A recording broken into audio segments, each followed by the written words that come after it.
following presentation is an Delmarva Studios production.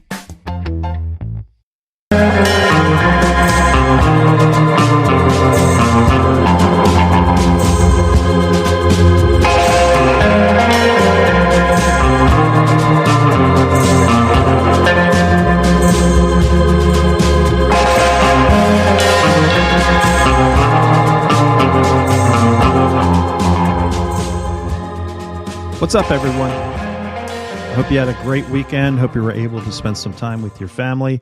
Welcome to another edition of the Flat Earth Files. I'm your host, as always, George. Thank you so much for tuning in. We're extremely pleased with the amount of downloads we've gotten in such a short period of time. I think that goes to show not that, oh, this is a great podcast. I think it lends more to the fact that this is a subject that people are extremely interested in, and the fact that more people are waking up. As we record, it's Monday, December 12th, 2022. One thing I did want to mention before we officially kicked off the program, we do have an email address in case you wanted to reach out. Questions, comments, concerns. Maybe you have vast knowledge of the flat earth and you'd like to join us and share your knowledge. We'd love to have you. Reach out. The Flat Isles. What is happening? The Flat Earth Files at gmail.com. The Flat Earth Files at gmail.com. I think I must have banged my head on the chicken coop this morning or something, because I've been talking gibberish all day. Just, I guess it's the Monday blues, right? Anyway, we're going to talk today about Operation High Jump, Operation Fishbowl, the Antarctica, the firmament. And then the next episode, a little later this week, we'll get into the players who were involved with not just NASA, but the deception. Did you know that both Wernher von Braun, who was part of Operation Paperclip, which we will talk about today, was very good friends with Walt Disney, who was a 33rd degree Freemason, and he made many movies about this thing, we're going into outer space. Not only that, but did you know Wernher von Braun, the head of NASA at the time, wrote a book called, I believe it was Project Mars. And did you know that the main character in that book was named Elon? And the story was about a manned mission to Mars. You can't make this stuff up, can you? You certainly can't. So there you go. Let's get in today's show. And again, questions, comments, concern, you'd like to join the program. It is the Flat Earth Files at gmail.com. All right, I got that out without tripping all over myself. Let's kick off today's program.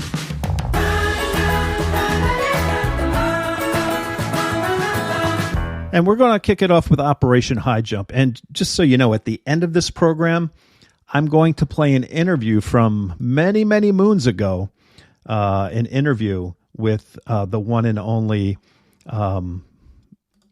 Byrd, Richard Byrd, who was the guy who was head of Operation High Jump. Okay, so you'll hear that interview. It's about 14 minutes long.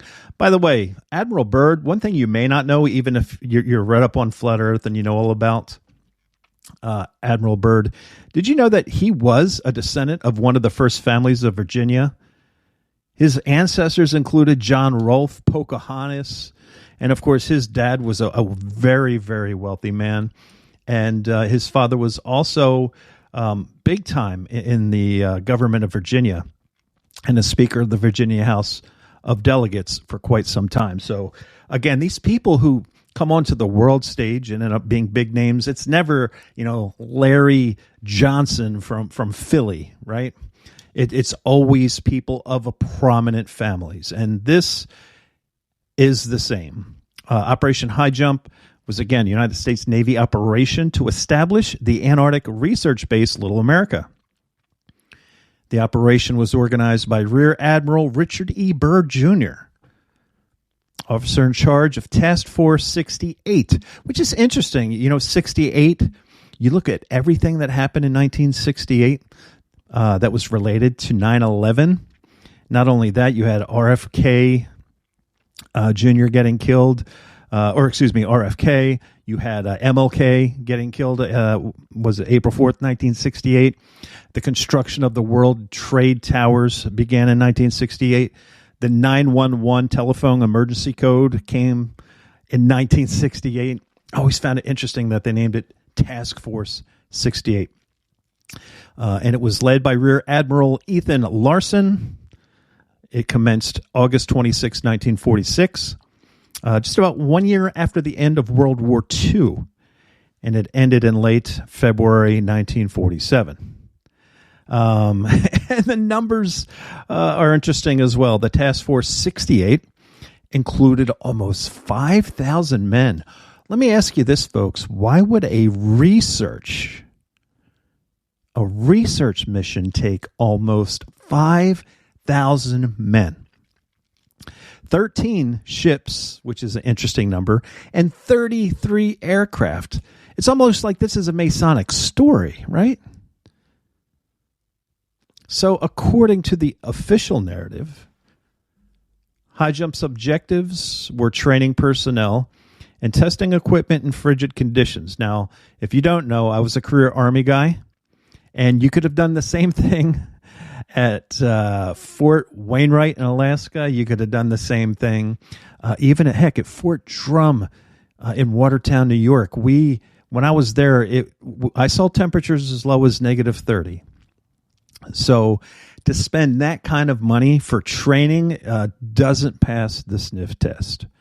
Number 2, consolidating and extending the United States sovereignty over the largest practicable area of the Antarctic continent, which again, it's not a continent, right? It's Antarctica is a big circle that holds in the waters of the world.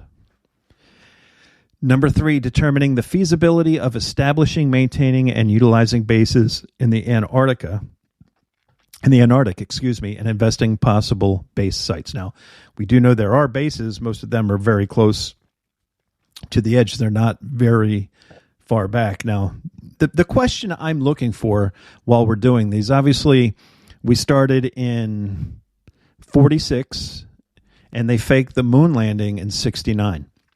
So the reason I'm doing this episode, I'm trying to discern when exactly did they finally say, oh my gosh, there's the firmament, we can't do it. Again, 1958 Encyclopedia Britannica talks about the firmament. It gives geolocation, the degrees, and the height of it.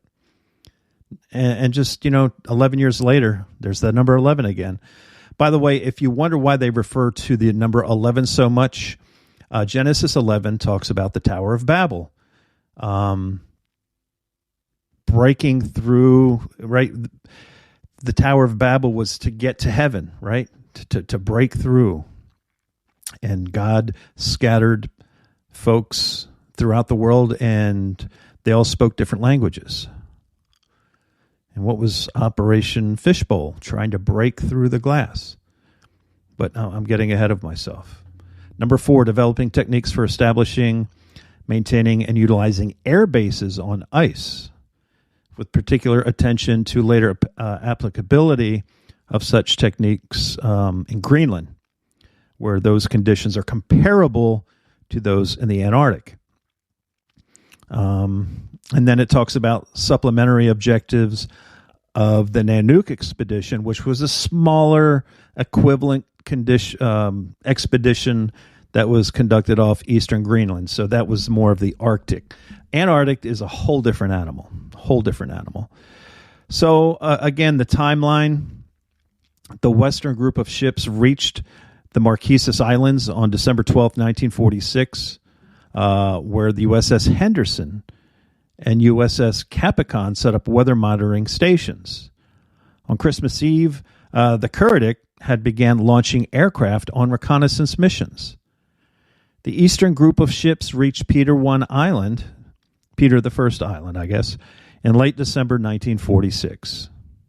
Now, they had a lot of fatalities there. Okay, December 30th, 1946, the Martin PBN-5 crashed on Thurston Island, and it killed several folks. There were 6 other crew members who were rescued 13 days later. Those and Nance Woodall, who died on January 21st, 1947, were the fatalities on Operation High Jump. They had a lot of accidents. On January 1st, 1947, Lieutenant Commander Thompson and Chief Petty Officer John Marion Dickinson utilized what were known as Jack Brown masks and oxygen breathers to log the first dive by Americans under the Antarctic. Paul Sipple was the senior U.S. war diplomat representative on the expedition. Now, maybe it's Sipple, S-I-P-L-A, was the same Eagle Scout who accompanied Admiral Byrd on the previous Byrd Antarctic expeditions. So they never tell us the truth. Obviously, when they went down there for the first time, they found something. And they kept going back. They don't do something unless it's for a reason. Of course, now they have the Antarctic Treaty, which you cannot go to Antarctica. Now, you can pay a company $25,000, $35,000, $50,000, and they will take you to the very tip of Antarctica. They've got the little flag, and you can feed the penguins and take pictures, and they'll come back. You cannot freely roam on Antarctica. If you go down there past, what is it, the 60th parallel or whatever, 58th parallel, a warship will roll up on you. It's happened many, many times. There's a story where a guy went down there. He even had permission, or at least he thought he had permission from his government, rolled down there, lost his yacht and everything.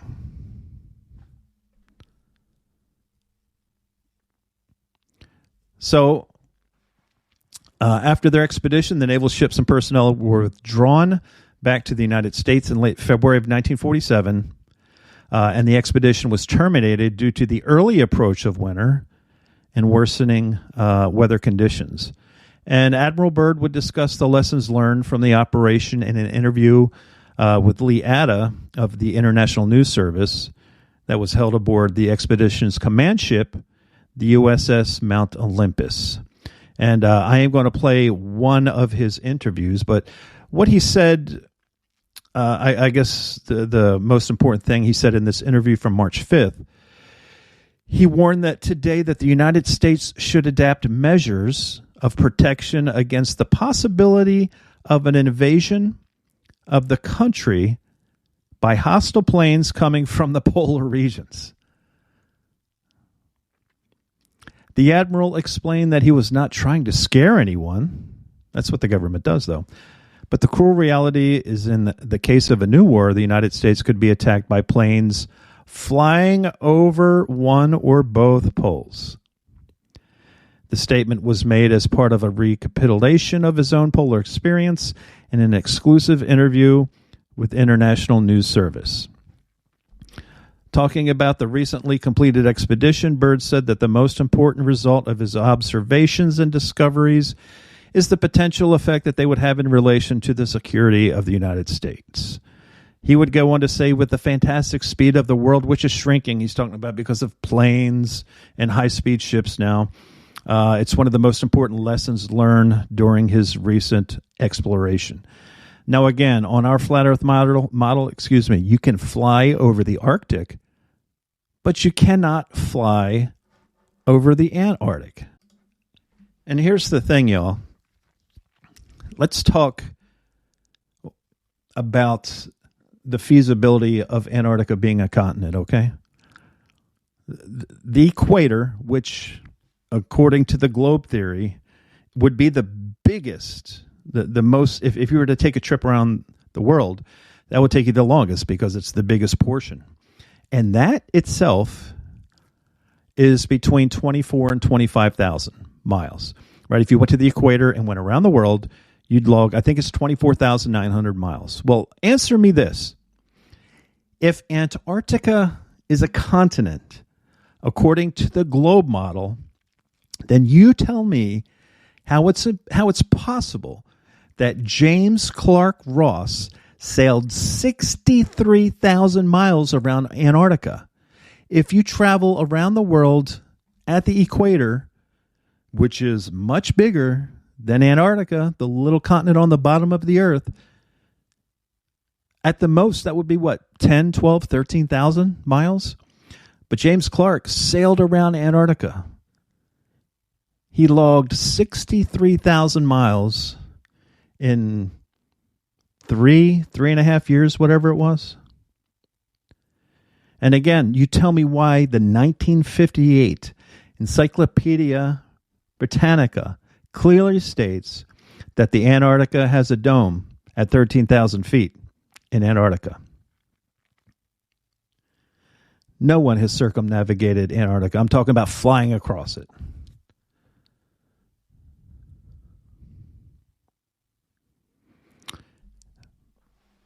Now, after Operation High Jump ended, there was a follow-up called Operation Windmill. And that was a return to the area in order to provide, it's funny, they call it ground truthing to the aerial photography of high jump. A person by the name of Finn Rome was the person who actually funded the private operation to the same territory until 1948. And Finn Ron was a Norwegian-born U.S. citizen. Again, they call it the South Pole. Nothing could be further from the truth. I guess this guy made his money with Westinghouse, which isn't that General Electric now? Westinghouse Electric, which was founded back in the day by George Westinghouse. No, maybe they're separate entities, but anyway. So there you go. That in a nutshell is Operation High Jump. Now let's move along. Let's talk about Operation Paperclip. This would have been from 1945, the end of the war, to 1959. And it was a secret United States intelligence program in which more than 1,600 German scientists, engineers, and technicians were taken from the former Nazi Germany, and we brought them over here to work for the U.S. government at the end of World War II. So it was carried out by the Joint Intelligence Objectives Agency, and it was also supported by the CIA. At the time, it was the OSS. They became the CIA. And again, many of these people were former members of the Nazi Party. So what happened, the war ends, and we realized how advanced the German technology was. Now, obviously, these guys, many of the people we brought over here, like Kurt DeBus and Werner von Braun, were V-2 rocket scientists who were responsible for the bombing of England, London, England, right? But they played the greater good game, right? Well, we could, send these guys to court, and they'll probably get hung for what they did. But they found 1,600 people who were smart, and they decided, because remember, after World War II, Germany and the U.S. broke ways, and it became a rush. Russia was doing the same thing, if you didn't know. Russia was taking scientists and the likes as well.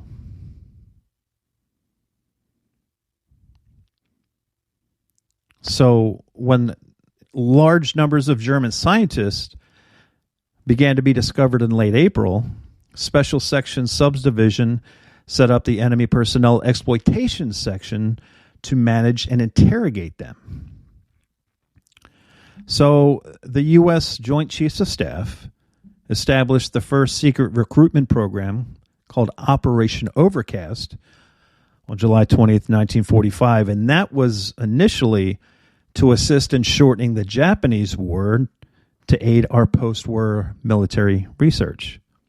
Now, the term overcast was a name given by the German scientists' family members for the housing camp they were held in Bavaria.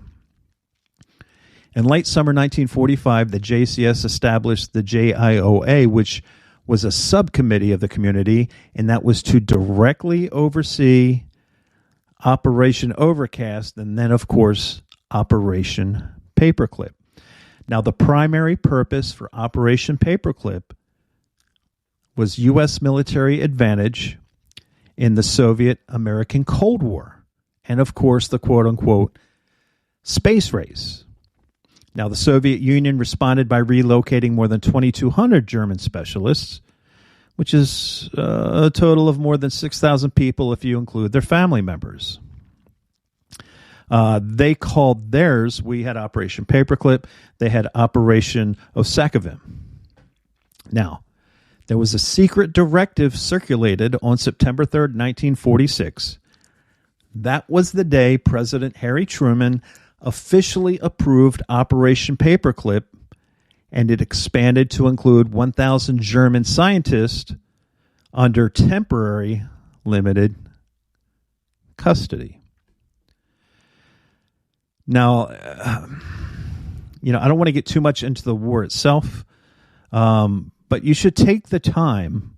I think you may be shocked. Take the time to look at all the people who came over as part of Operation Paperclip. Many people, if you ever hear the mantra that Germany didn't lose the war, they simply moved to America, that's kind of an indirect mention of Operation Paperclip. Now, a very large number of the people who came over would move to Redstone Arsenal in Huntsville, Alabama, at the Ordnance Rocket Center, and the other one was Fort Bliss in Texas, and that's where Wernher von Braun and his team of over 130 Paperclip members were transferred to Redstone Arsenal in Alabama, and that's when they started to get the intercontinental ballistic missiles, and eventually he would head NASA. And I don't want to get too much into von Braun because that's all in the next podcast. But, you look at the NASA Distinguished Service Medal, which is the highest award that can be bestowed upon anyone from NASA. And 4 Operation Paperclip members were awarded it in 1969. Kurt DeBus, who we'll talk about, all 4 of these people we'll talk about at length in the next episode. Kurt DeBus, Eberhard Rees, Arthur Rudolph, and Wernher von Braun. Interesting enough, Kurt DeBus, whatever it is, D-E-B-U-S, his daughter would go on to have a high position in the United States government and even work in the White House. So you had the daughter of these Nazi scientists running America. And now if you take a look at what our country is today, think about would our country be the same if we didn't bring these people to our country? I don't want to get too involved. I don't want to get too off subject, but just think about, was it worth it? Now, it was very controversial. Before his official approval of the program, President Truman, for 16 months, was indecisive on the program. Years later, 1963, Truman recalled that he was not in the least reluctant to approve Paperclip. All because, the Soviet Union was doing it, so we had to do it. It was the lesser of the two evils, if you will. Now, several of the Paperclip scientists were later investigated because their links with the Nazi Party. Only one of them would ever be tried, and that was George Rickney. So, again, not going to get too deep into it, but again, you look at the people who were in charge of NASA, 4 of the biggest names were part of Nazi Germany. Now, one thing I do want to talk about von Braun briefly, because we'll touch deeper on it in the next episode. But at some point, he understood that we couldn't go. Obviously, I think it was because of the Antarctic expeditions. But again, if they told us we couldn't go to the moon and that there was a firmament, that would give credence to creation in the Bible. And they didn't want that. That's, who runs this world. On the last episode, I played Bob Dylan. You know who runs this world. So at that point, they had to just start to deceive. And if you look at Wernher von Braun's film and television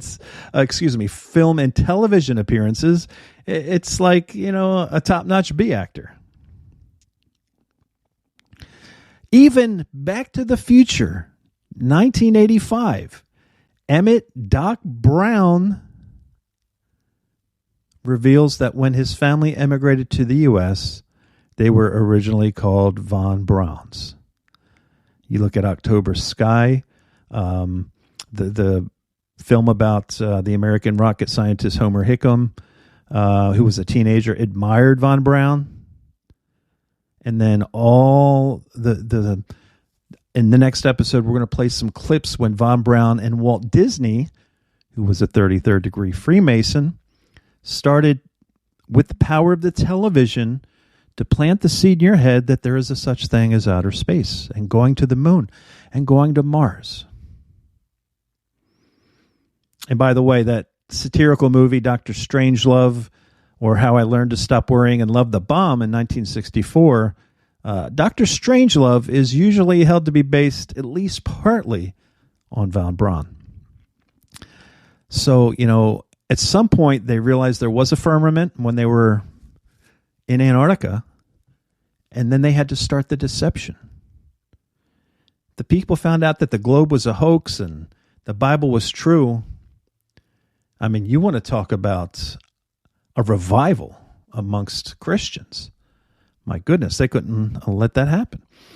And there was, January 4th, 1967, in the New York Times, the story about how a group of United States rocket experts, headed by Dr. Wernher von Braun, flew today from Christchurch, New Zealand, to Antarctica to study conditions that may have some bearing on problems related to a projected manned moon landing.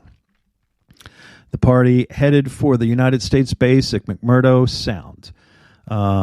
It included Robert Gilruth, director of the Manned Spacecraft Center in Houston, Texas, Maxime Fagel, assistant director of engineering at the Houston Center, and Ernest Stuhlinger, director of the research projects at the George Marshall Space Flight Center in Huntsville, Alabama. Dr. von Braun is chief of the Marshall Center. The lunar devices were to be tested. The purpose of the visit, officials at NASA said yesterday, is to survey conditions in the Antarctic to see if they are suitable for the testing of vehicles, life detection devices, and other equipment under development for lunar and planetary exploration. And there's no reason why they couldn't have gone to Alaska. There's many places in North America they could have gone to. There was something else behind that trip in 1967 to Antarctica. Let's talk a little bit about the WikiLeaks document that suggested that Wernher von Braun tried to warn us about a fake alien invasion. Now, I don't know if I was going to save this for the next podcast or not, but here we go. Wernher von Braun was a Nazi rocket scientist in the secret spacecraft development plant at Peenemünde during World War II. Then through Operation Paperclip, recruited as a high-level NASA aeronautical engineer during the 1960s and 70s. One of von Braun's mentors, a founding father of rocketry and aeronautics, Herman Oberth, said, quote, "It is my thesis that flying saucers are real and that they are spaceships from another solar system. I think that they are possibly manned by intelligent observers who are members of a race that may have been investigating our Earth for centuries." Now listen, is there other land we don't know about? Maybe. But are there green people living outside of Earth? No, of course not. So, one of these days I'll find the actual interview. Let's see if I can find it. But there's Carol Rosen who was speaking about her mentor, Dr. Wernher von Braun. And she goes on to say, "I met the late Dr. Wernher von Braun early in 1974. At the time, he was dying of cancer. He assured me that he would live a few more years in order to tell me about the game that was being played, that game being the effort to weaponize space, to control Earth from space and space itself." But she would go on to say that what was most interesting to me was a repetitive sentence that he said to me over and over again. That was, the strategy that was being used to educate the public and decision makers And the scare tactics, the spin that was being put on as justification for our advanced weapon system was based on how we identify an enemy. The enemy at first, von Braun said, was to justify our space-based weapons system. And of course, the military-industrial complex and NASA. You know, NASA gets almost $70 million a day. First, the Russians are going to be considered the enemy. I want you to listen. This is very important. Then I'm going to play a clip from Ronald Reagan from back in the 80s. The enemy at first, von Braun said, was to justify our space-based weapon systems. First, the Russians will be considered the enemy. He was correct on that. The Cold War, right? Then terrorists would be identified as the enemy. Look at 93 all the way to 9/11, right? Then we were going to identify third world crazies. Check that. The next enemy was asteroids. Against asteroids, we're going to build space-based weapons. Now, y'all remember a couple months ago, there was an asteroid out there that was a threat to us, and NASA landed this thing on it, and it blew it up and saved, just really B-movie type stuff. Just terrible. But in closing, the funniest one of all was against what he called aliens, extraterrestrials. That would be the final card. Over and over and over during the 4 years that I knew him and was giving his speeches for him, he would bring up that last card. Quote, and remember, Carol, the last card is the alien card. We're going to have to build space-based weapons against aliens. And all of it, he said, was a lie. Is there a possibility that powerful groups that control governments will use the extraterrestrial phenomenon to deceive the masses? Given everything we've seen with false flag terrorism over the last 130 years, it certainly seems possible.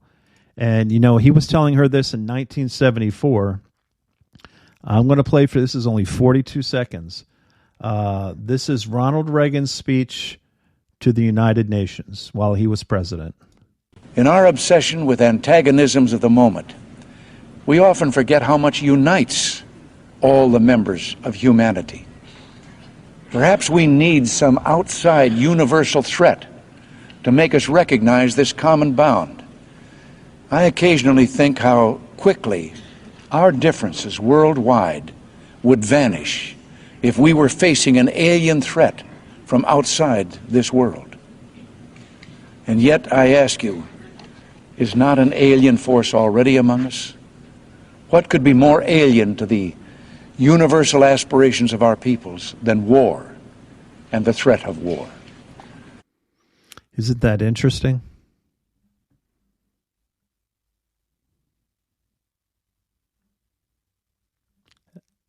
What he's alluding to is a one world government, right? That's what they want. They want a one world government. We're almost there. March 11th, 2020, the entire world locked down in lockstep. But imagine if it was breaking news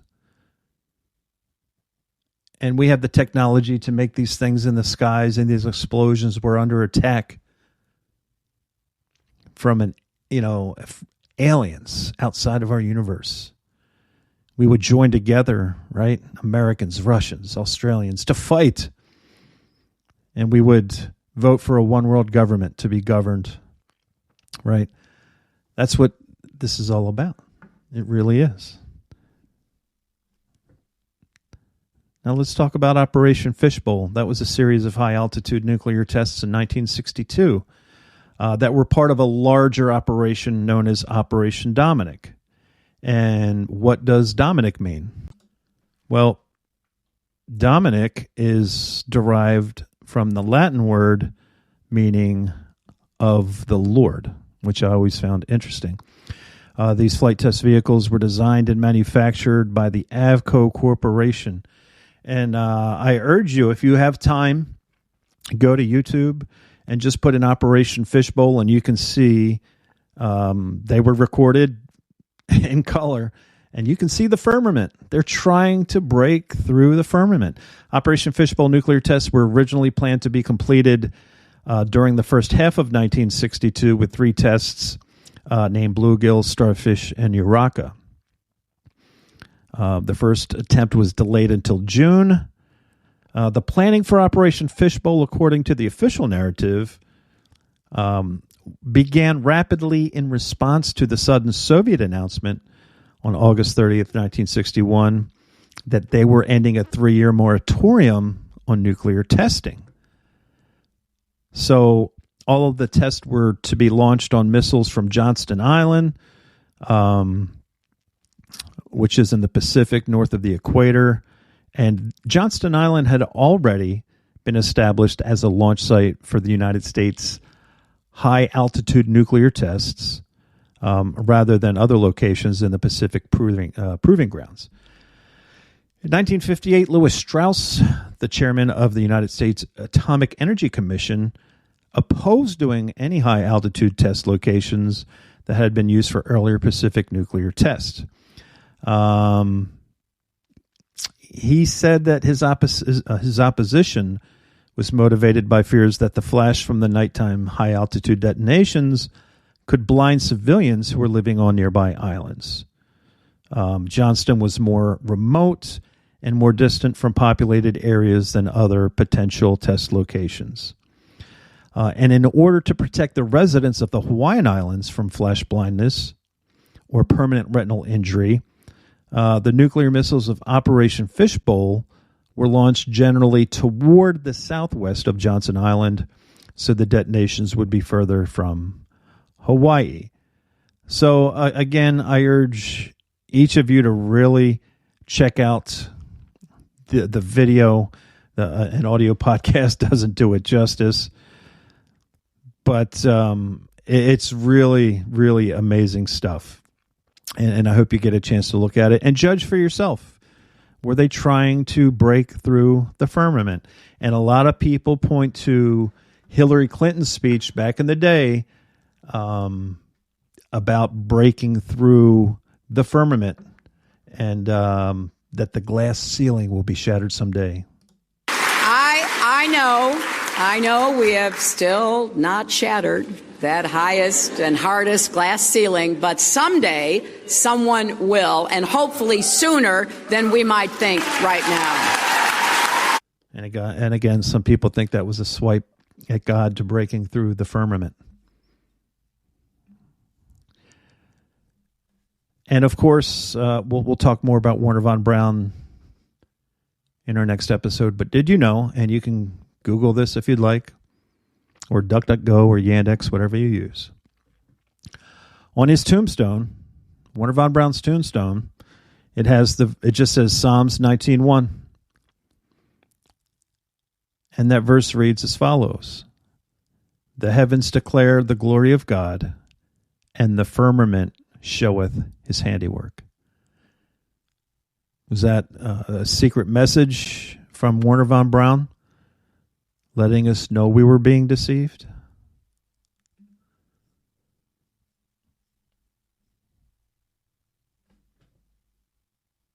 Remember, 9/11. Again, if you want to get more into the other conspiracies of our time, go to my other podcast, The Fact Hunter. There's over 800 or 900 hours of podcasts there. But September 11th, 9/11, George H.W. Bush gave the first NWO speech on September 11th, 1990. Well, the 9th verse of the 11th chapter of Genesis says, "Therefore it is the name of it called Babel, because the Lord did there confound the language of all the earth, and from thence did the Lord scatter them abroad upon the face of all the earth." 9/11. And what happened on 9/11? He broke down the number 11.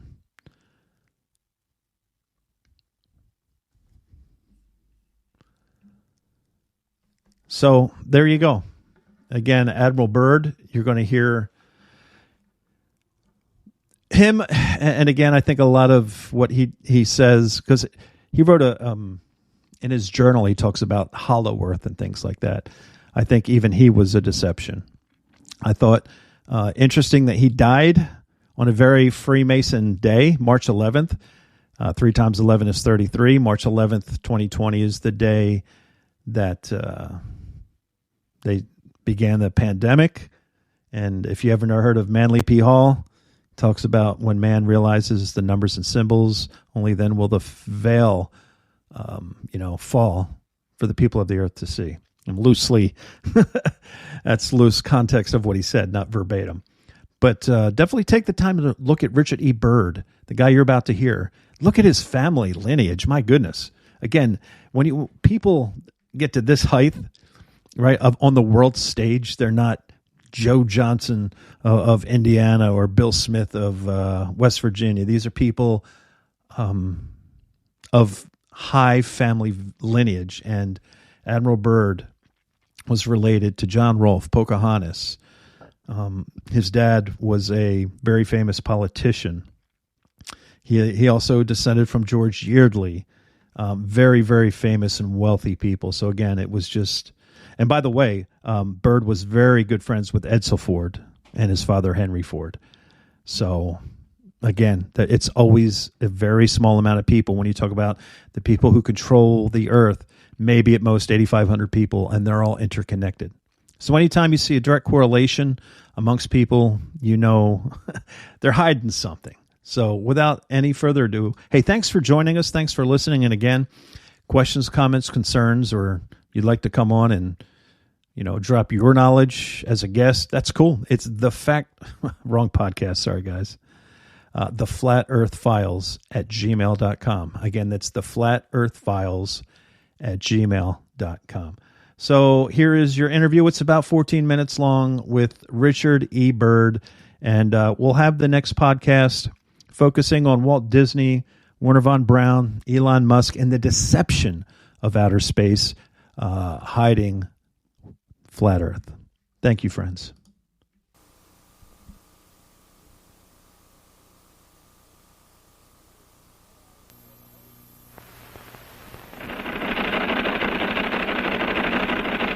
It's time for the Longines Chronoscope, a television journal of the important issues of the hour, brought to you every Monday, Wednesday, and Friday. A presentation of the Longines Wittnauer Watch Company, maker of Longines, the world's most honored watch, and Wittnauer, distinguished companion to the world-honored Longines. Good evening, this is Frank Knight. May I introduce our co-editors for this edition of the Longines Chronoscope? Larry Lasser, CBS News correspondent, and Kenneth Crawford, National Affairs Editor of Newsweek magazine. Our very distinguished guest for this evening is Admiral Richard E. Byrd.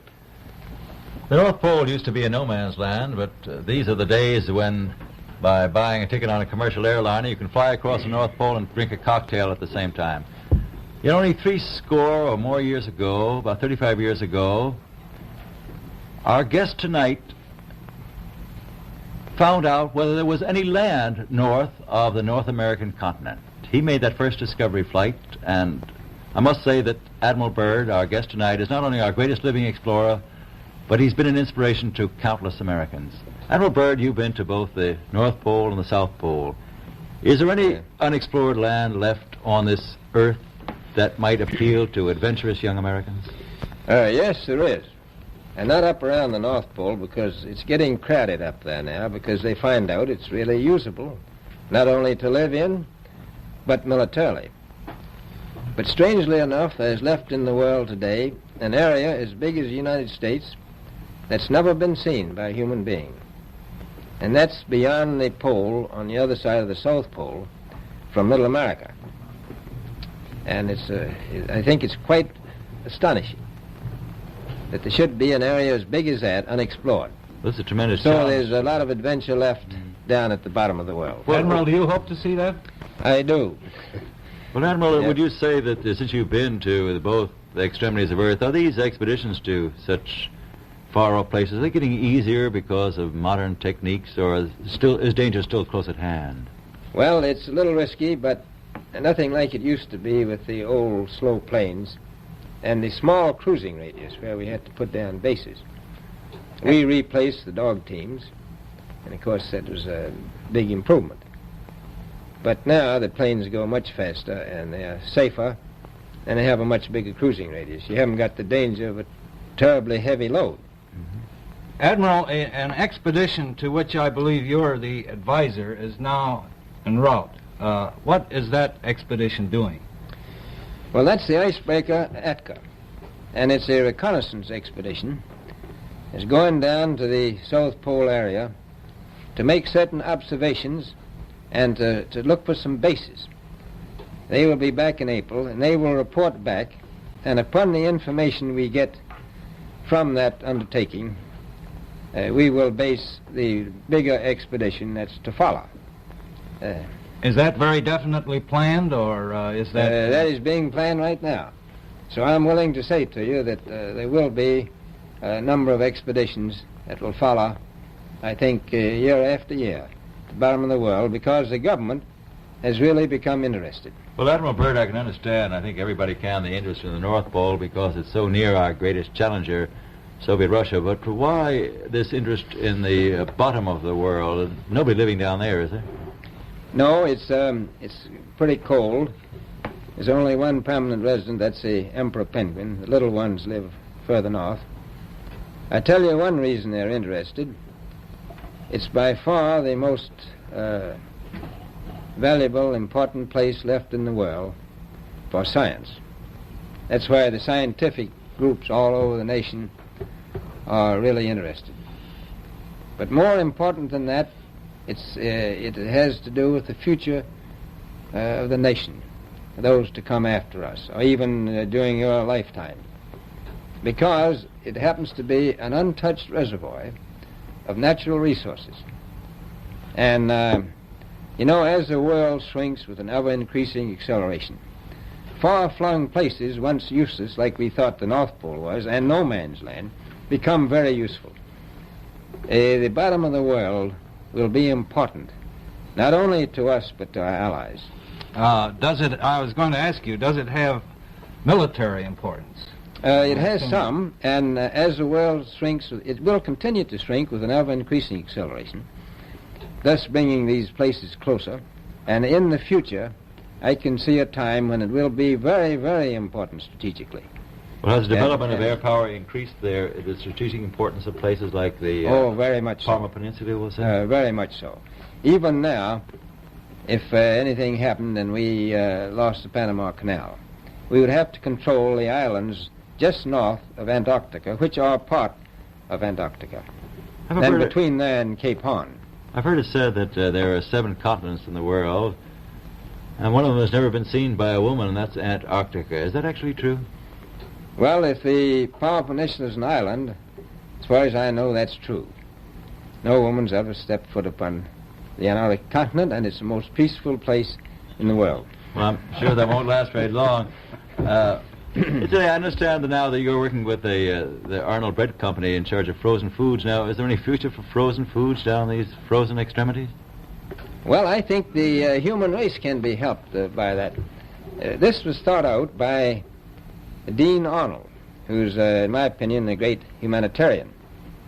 He learned that we went down there after 4 or 5 years and finished a meal that we had left there on the table when we had evacuated Little America. Everything was perfect, including the bread. So he got the idea of this frozen bread, and already he sent some to Europe, and it worked very well over there for some of the starving people. So you can store it down to the Antarctic and against the lean years, and you wouldn't have any people in the world really starving if you did that. Yes, in the event of an atomic war... You'd stay there forever. Admiral, you speak of the resources of Antarctica. What are they? What are the natural resources there? Well, we've found enough of coal within 180 miles of the South Pole in a great ridge of mountains. It's not covered with snow, enough to supply the whole world for quite a while. Well, that's the coal. Now, there's evidence of many other minerals, We are pretty sure there's oil. Now, that coal shows the bottom of the world. Now, by far the coldest spot in the world. Where that coal is gets 100 below zero in the winter. Well, It was once tropical. So we think there's oil there, and there's evidence, probably uranium there. is it any secret? Is there uranium there? That would be the only thing that would be practical to actually go after, I suppose. Everything else would be economically unfeasible, wouldn't it? Well, as we recklessly expend our resources, the time will come when we'll have to go after that stuff down there.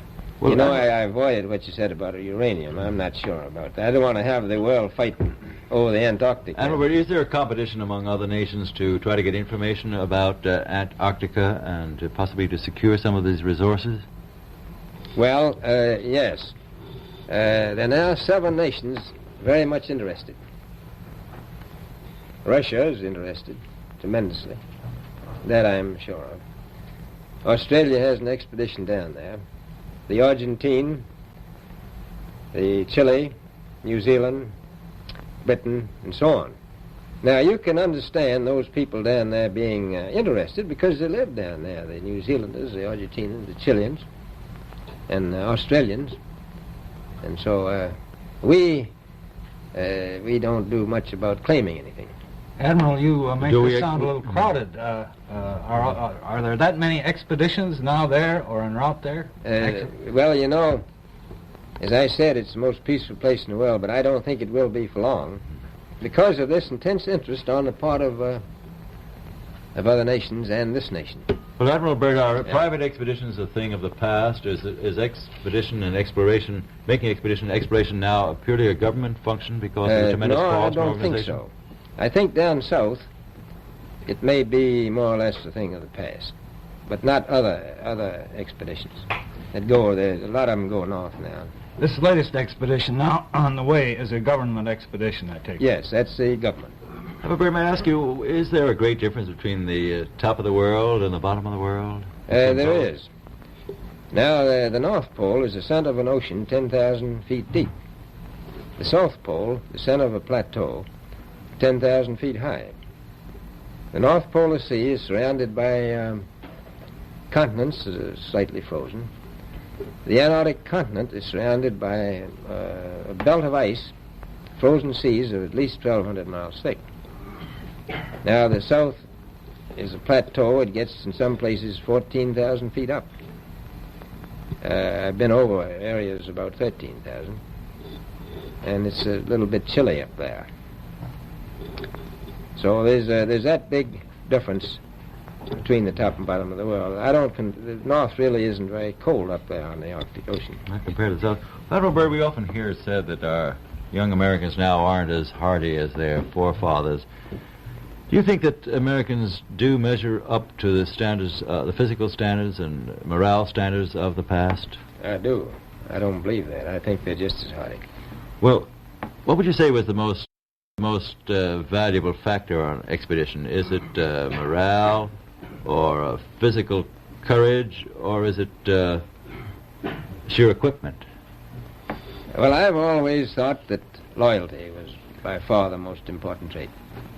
The British told me that when I first went down in 28 that I couldn't possibly get through the winter night without a mutiny if I took more than 20 men. But to serve science, I had to take 42 men. Then I took 56 the next time, and so on. So, and I did find that loyalty was the most important thing during the winter night when it's very hard on your nerves. I think that's best trait. Well, that's a very valuable characteristic at any time. Well, thank you very much, Admiral Byrd. It's been a great pleasure to have you here tonight. It's a pleasure to be with you. You're listening to the Fact Hunter Radio Network. Just the facts, ma'am. With Lucky Land Slots, you can get lucky just about anywhere. Dearly beloved, we are gathered here today to... Has anyone seen the bride and groom? Sorry, we're here. We were getting lucky in the limo and we lost track of time.